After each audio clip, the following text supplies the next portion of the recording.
Buenos días a todas y a todos. Por supuesto, agradecer la oportunidad de seguir masticando juntos y juntas el tema de la política laboral, que a fin de cuentas es lo que hacemos, ¿no?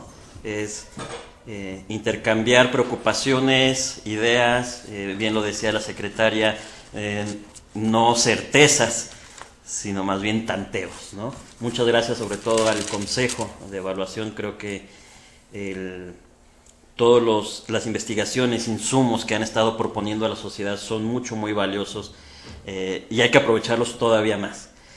Yo siempre soy muy mal invitado porque siempre contesto cosas que no me preguntaron, entonces me voy a ir por otro lado.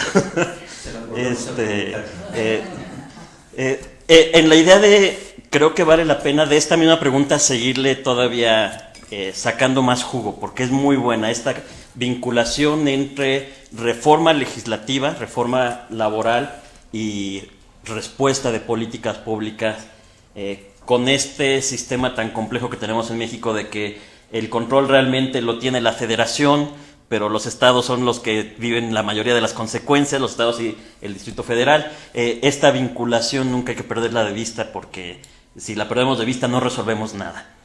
Entonces me gustaría seguir profundizando un poco algunas preocupaciones sobre reforma laboral y política pública, pero empezaría con señalar con algunas fortalezas que me parece localizar y algunas ideas de por dónde profundizar el texto mismo que nos sirve de arranque de la discusión, que me parece que es un texto muy valioso. Algunas fortalezas, me parece muy interesante y creo que coloca bien la entrada el señalar no solo como un diagnóstico de qué pasa, sí, hay trabajo precario, hay esto, sino adjudicar esta situación como consecuencia de decisiones, consecuencias de un modelo de políticas laborales y de políticas económicas que es hegemónico en el mundo. Creo que este encuadre es muy bueno, y señalar que no es solo la reforma laboral la que ha fracasado, es esta idea de política laboral que ha venido siendo hegemónica en el mundo la que fracasa. Creo que esa es una fortaleza muy valiosa del documento. Creo que todavía se puede profundizar más esta parte, dándole espacio a las alternativas que también existen en algunas partes del mundo. Algo ya mencionaba Saúl respecto de Sudamérica, pero hay también algunas otras alternativas, por ejemplo en el sureste asiático. En fin, creo que se puede profundizar ahí, decir, sí, esta es la corriente hegemónica, pero hay también otras experiencias, y hacer el contraste de qué está funcionando realmente para el objetivo que todo mundo dice tener de generar trabajo decente.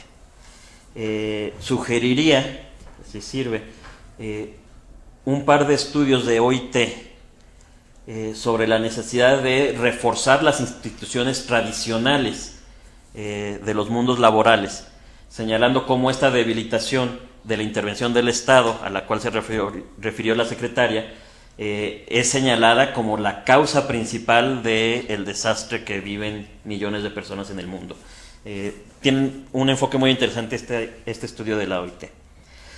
Me parece también una fortaleza, que pocas veces se escucha este tema, que es un tema más ideológico, cultural, del crecimiento sin trabajo. El texto incluso menciona crecimiento, si acaso hay, sin trabajo. Y es cierto, eso está en la propuesta de muchas de las políticas de los países, y de mucho incluso de lo que está generando en la misma OIT como política internacional del trabajo, esta visión economicista de crecimiento sin trabajo. ¿Por qué me parece tan importante? Si vemos el discurso en el cual se presentan los ejes rectores de la política laboral del gobierno del Distrito Federal, todavía aparece como que se están creyendo el discurso de que crecimiento es generación de empleo, cuando la política hegemónica es crecimiento sin empleo. Entonces necesitamos ajustar ahí nuestras propias concepciones y nuestras propias comprensiones de los discursos, las ideologías y las políticas que se implementan. Me parece que esta visión de la creación de empleo siempre es secundaria al crecimiento económico es economicismo muy simplista. Por supuesto que hay una relación entre crecimiento y generación de empleo, pero por una parte no todo crecimiento genera empleos, y mucho menos empleos decentes, y además aún en épocas de poco crecimiento se puede seguir generando gradualmente, progresivamente, como lo establece el Pacto Internacional de Derechos Económicos, progresivamente, pero se pueden generar políticas de favorecer el empleo decente. Pero además esta idea de la creación de empleo bien pagado es consecuencia de desarrollo económico, omite ver la importancia y los aportes de las políticas de empleo decente al mismo crecimiento económico. Entonces me parece que es una fortaleza y un atinarle haber señalado esto de que la política hegemónica no es la de crecimiento para empleo, sino crecimiento sin empleo. Otro punto que me parece muy importante, se menciona nada más, no se desarrolla, pero sí se menciona una cosa que es una verdad de perogrullo, pero que muchas veces queda fuera de nuestros debates sobre política laboral, que el trabajo precario se encuentra tanto en el sector público como en el privado. En el discurso de presentación de los ejes rectores también se menciona esta necesidad de que el gobierno predique con el ejemplo. Pero la mayoría del discurso, por ejemplo, de esta presentación de los ejes rectores, y la mayoría del discurso público sobre política laboral siempre está como si nada más fuera lo que el gobierno hace hacia los patrones particulares. Y siempre queda muy en la sombra, y lo hemos dicho también otras veces, todo el tema del trabajo público. Me parece que aquí el documento podría profundizar un poco más con lo mucho que el mismo Consejo de Evaluación ha hecho sobre la situación del trabajo público de manera particular. Y otras dos fortalezas que me parece que sí son para agarrarlas de bandera, son estas dos cuestiones muy prácticas, dos propuestas muy prácticas, esto de incluir criterios de calidad del empleo en todas las licitaciones públicas. Ahí es una forma muy contundente en que el gobierno del Distrito Federal, y no solo la Secretaría de Trabajo, puede impactar el empleo decente. Y esto que se menciona en el documento, lo retomó ya Saúl, de utilizar la capacidad de compra del gobierno para fomentar la economía solidaria, la social, la cooperativa. Es decir, la mejor utilización, el PIDESC dice la utilización óptima de recursos. Esta es una forma de utilizar óptimamente los recursos. Si el gobierno tiene que hacer compras, si además de hacer la compra promueve economía social o promueve empleo decente por los términos de licitación, me parece que iría por muy buen camino. Son fortalezas, me parece, que hay que agarrarlas como bandera del documento.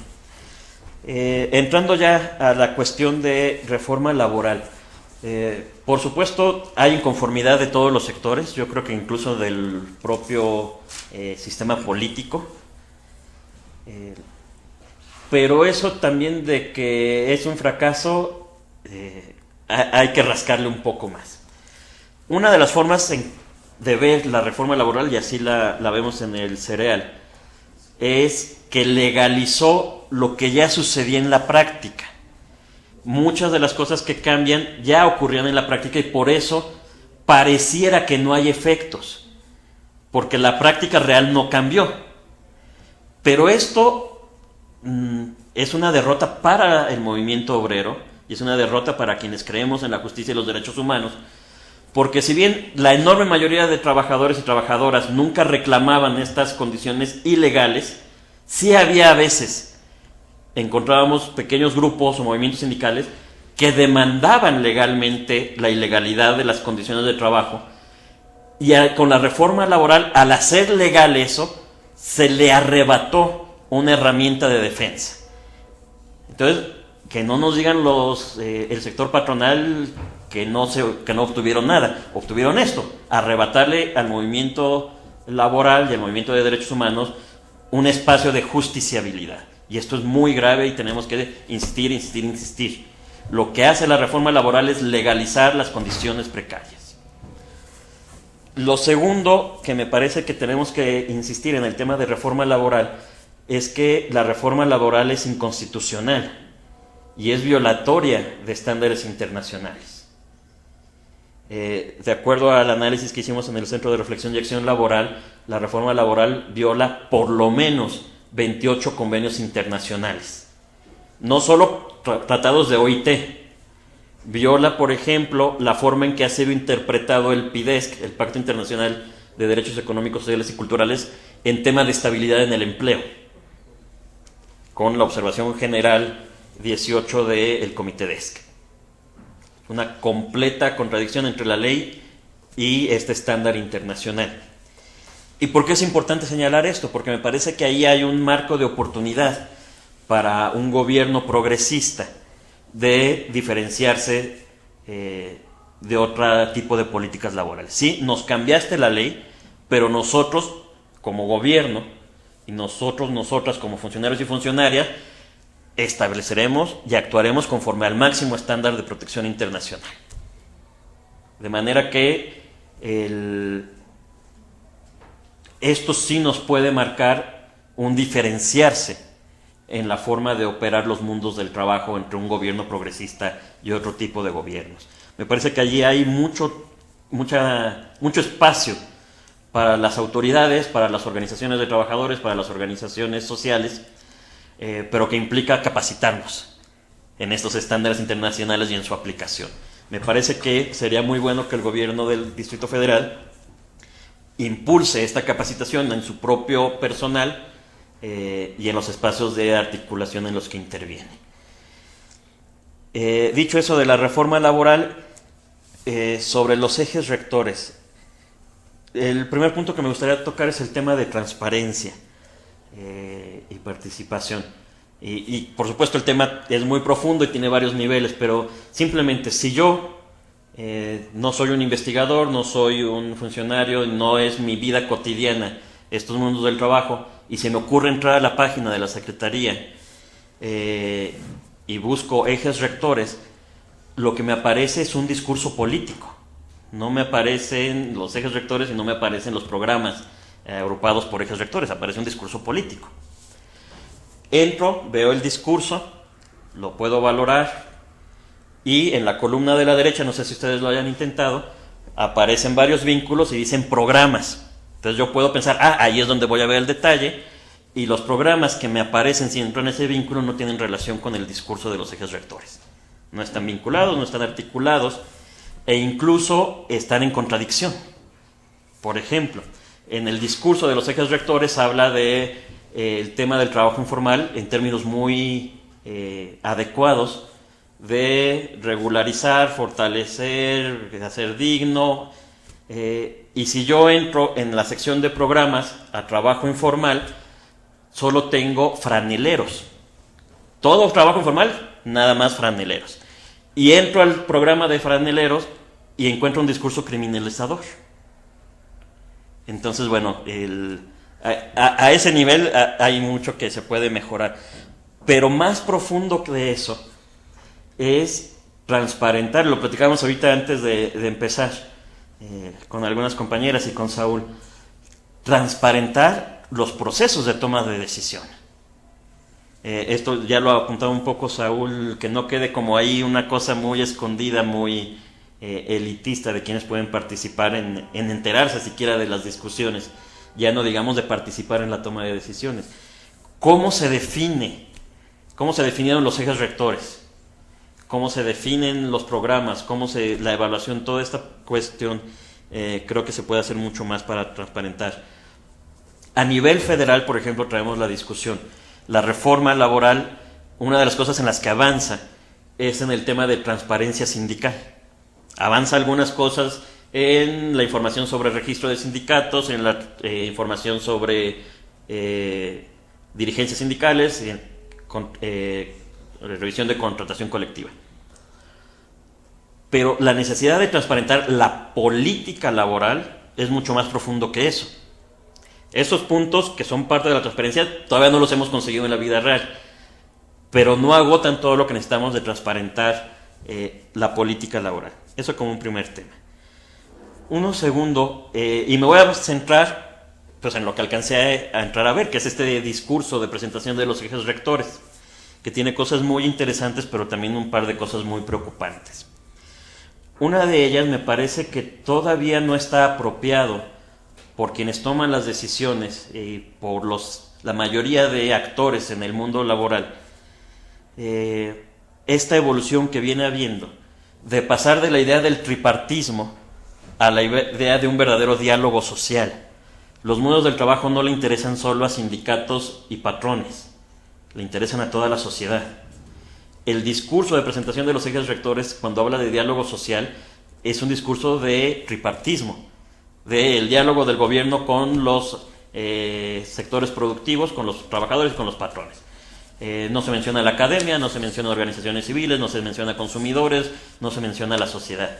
Me parece que sí necesitamos, para que sean efectivas las políticas públicas de materia laboral, necesitamos apropiarnos realmente el diálogo social, no reducido al tripartismo, sin, por supuesto, invadir lo que sí corresponde exclusivamente a los actores productivos. Es una cuestión de encontrar los balances, pero sí necesitamos romper esta idea muy cerrada de solo los actores productivos. Una tercera, que ya lo mencioné un poco al hablar del documento, en el discurso de presentación de los ejes rectores está completamente ausente, salvo una frase, el trabajo público. Los trabajadores y trabajadoras al servicio del gobierno del Distrito Federal y organismos autónomos.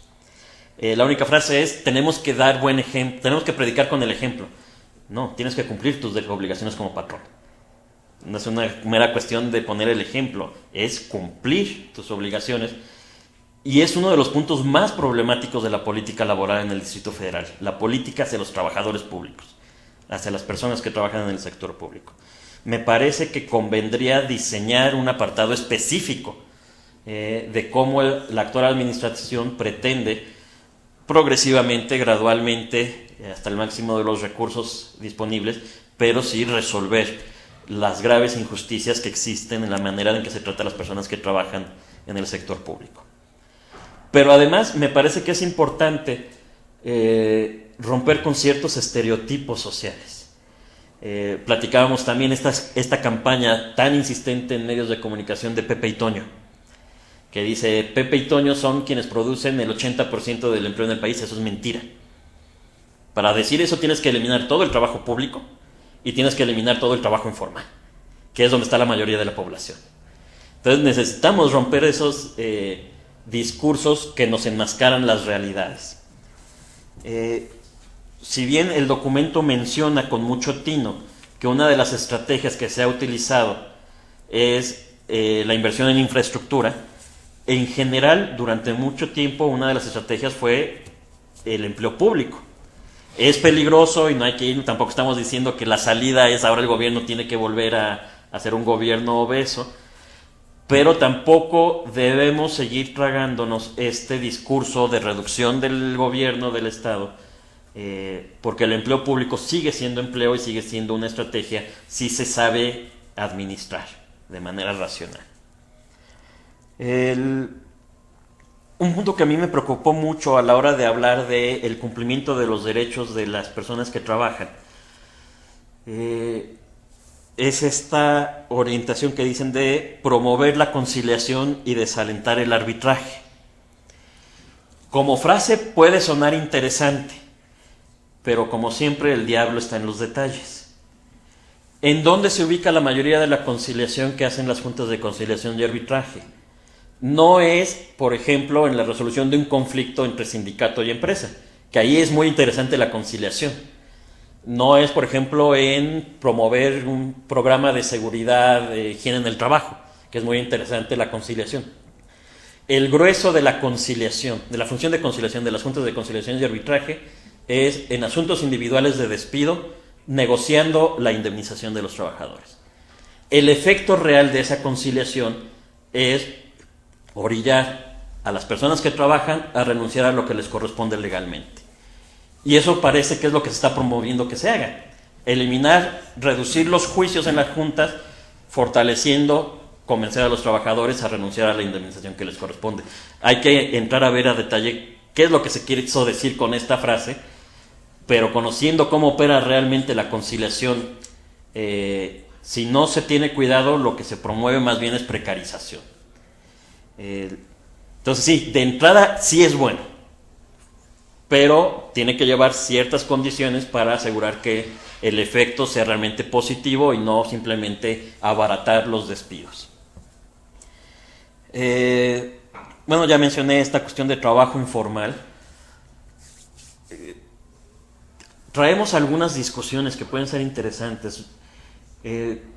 Con mucha frecuencia el abordaje sobre el trabajo informal está sobre el presupuesto de que lo que tenemos que hacer es hacer que esas personas que trabajan en el sector informal abandonen el sector informal y entren al sector formal.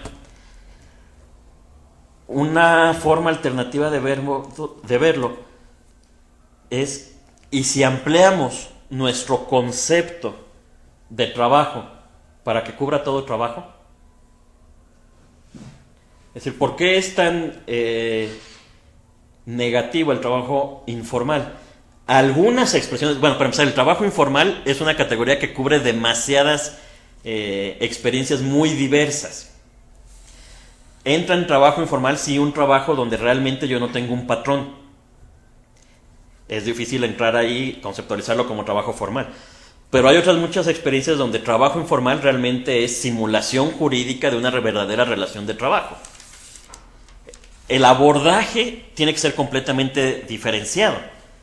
Si lo que yo encuentro como trabajo informal realmente es una simulación legal, lo que tengo que hacer es aplicar la ley y decir, esta es una relación de trabajo formal y tienes que empezar a...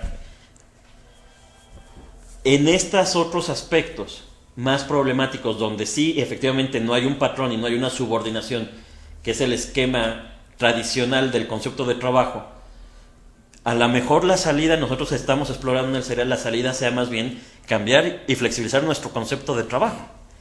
El concepto tradicional es relación de trabajo, es la relación donde hay una subordinación a cambio de una remuneración. Así decidimos que fuera la definición, ¿por qué no la podemos cambiar? De manera que nuestras definiciones de trabajo cubran donde está viviendo la población. Es una propuesta problemática, tampoco es que nos la creamos completamente, pero hay espacio para la discusión y para la innovación, como decías. Otro punto. Se expresa un poco en el documento y se expresa más claramente en el discurso de presentación de los ejes rectores. Y es una tendencia también internacional y muy clara en la federal. Es muy distinto hablar de capacitación para el trabajo de hablar de educación para los trabajadores y trabajadoras y de educación laboral. La idea de capacitación para el trabajo es parte de la educación, pero no agota lo que se necesita en términos de políticas educativas en los mundos laborales. Y no solo en términos, digamos, técnicos, de me capacito para hacer una función. La educación en sus derechos, la educación en derechos humanos, la educación en cultura de la paz, la educación en participación ciudadana, la educación en cultura general, la educación en pensamiento crítico. Todo eso es necesario si queremos una sociedad como la que decimos que queremos. Y no solo para trabajadores y trabajadoras, también para gerentes, mandos medios, supervisores y propietarios del sector patronal. A mí me parece que dentro de lo mucho que necesitamos cambiar en los mundos del trabajo, hay muchos patrones culturales. Ya lo mencionaba la secretaria. ¿Y cómo se cambian los patrones culturales? A través de la intervención educativa. El gobierno del Distrito Federal, un gobierno progresista que quiera cambiar estos mundos laborales, cambiando las culturas laborales, tiene que ponerle mucho énfasis no a mera capacitación, sino a educación de toda la sociedad, no nada más de los trabajadores. Por ejemplo, hay muchos prejuicios en el tema de sindicalismo y contratos de protección. Se menciona en el discurso de presentación de los ejes rectores, me parece que de manera muy adecuada, que sí, por una parte están los contratos de protección y por otra parte también están los emplazamientos de huelga de extorsión. Y normalmente son los mismos operadores quienes hacen las dos cosas. Extorsiono a los patrones y con eso consigo mi contrato de protección y a uso de los trabajadores, como sindicato corrupto.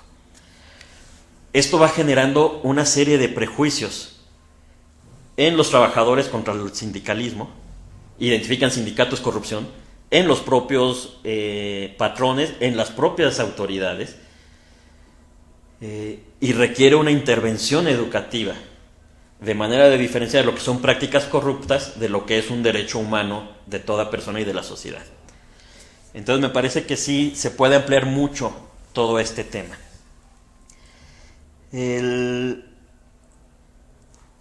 A mí me dio mucho gusto ahorita escuchar a la secretaria, el que hace mención al programa de derechos humanos del Distrito Federal, porque muchos funcionarios no lo hemos encontrado. Ya me di cuenta, nada más fui yo ayer. Y ha sido una preocupación, y lo hemos comentado en otras ocasiones que nos han invitado del Consejo de Evaluación. Cuando, por ejemplo, el discurso que presenta los ejes rectores habla de transversalidad del empleo y de la política laboral en toda la política social, dice una cosa que debería ser evidente para todo el mundo, que no es nada más la Secretaría la que tiene que hacerlo, es toda la actuación gubernamental. Bueno, el programa de derechos humanos viene muy detallado esas distintas responsabilidades de las distintas autoridades, pero lamentablemente sí se nos ha quedado como un documento poco utilizado en la vida real del gobierno de la ciudad y de la propia ciudadanía. Entonces me da gusto que la secretaria lo mencione, y creo que hay que profundizar por ahí. Yo creo que si se fueran cumpliendo progresivamente las líneas de acción del programa, se resuelven muchas de las cosas que están discutidas en el documento. No se resuelve todo, pero sí se avanza en buenas soluciones. Y no nada más como pensar en aplicar el programa, sino realmente la perspectiva de derechos humanos. Y en general tener una perspectiva de pensamiento complejo, de transdisciplinariedad al abordar las políticas laborales.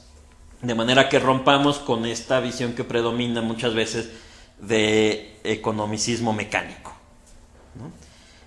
Creo que por ahí es una situación que vale la pena. A mí me da gusto en el discurso de presentación de los ejes lo que se menciona sobre libertad sindical.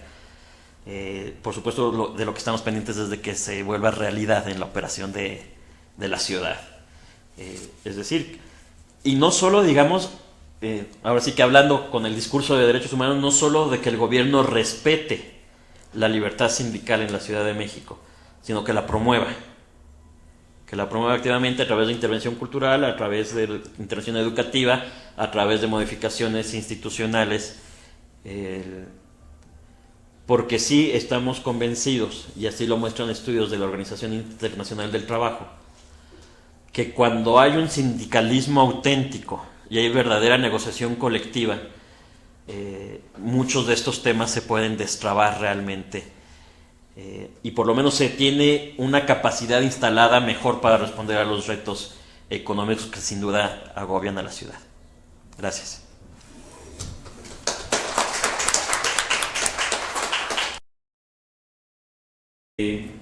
Quisiera, nomás para cerrar esta segunda ronda, darle la palabra a Rodrigo.